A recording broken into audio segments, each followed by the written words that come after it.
Ha? Oo, ako yung kwan yan. O, pumili kayo kung sino nga. Kung sino gusto nyo magdasal. Wala akong problema eh. Alam ko naman ang Diyos nakikinig sa mga dasal na kung sino malapit sa Kanya eh. Diba? Pwede ako na mag-volunteer mag-pray niya. Ito, Gamitin mo, Mike.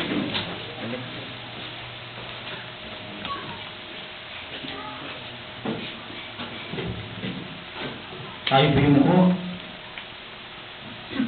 Amang banal na mga pangyarihan sa lahat, sa mga oras na ito, Ama, kami po ay nagpapasalamat na kami po ay muling nagkakatipon upang mag-aral ng iyong banal na salita.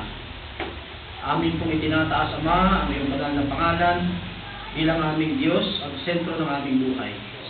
Sa amin pong mga kapapakinggan ngayong hapon, idinadalangin po namin ang presensya ng banal na Espiritu na siyang aakay sa aming mga puso at isipan upang aming maunawaan ang mahalagang bagay na magpapalakas sa aming pananampalataya. Personal ko pong idinadalangin si Pastor Ed, ganyan po si Brother Fernan, na siya pong maghahatid sa amin ng tinapay ng buhay na sa mga paraang makabubuti po sa bawat isa, ay tulungan mo po sila.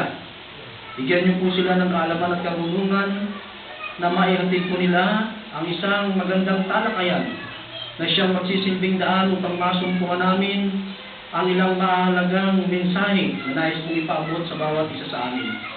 Amang banal, bago po kayo mag-umpisa ay linisin mo po ang mga puso at isipan. Patawarin kami sa aming mga pagkukulang at pagkakasala upang walang muling hadlang sa amin pong tatanggaping tinapay na siya namin kakainin bilang tanda po na kami ay yung mga anak na yung binibigyan ng aming pangailangan hindi lamang sa pisikal kundi lalo higit sa aming pong espiritual. At ito po'y aming inaasahang tatanggapin alang-alang po lamang sa napakatamis na pangalan ng aming Panginoong Jesus. Amen. Amen.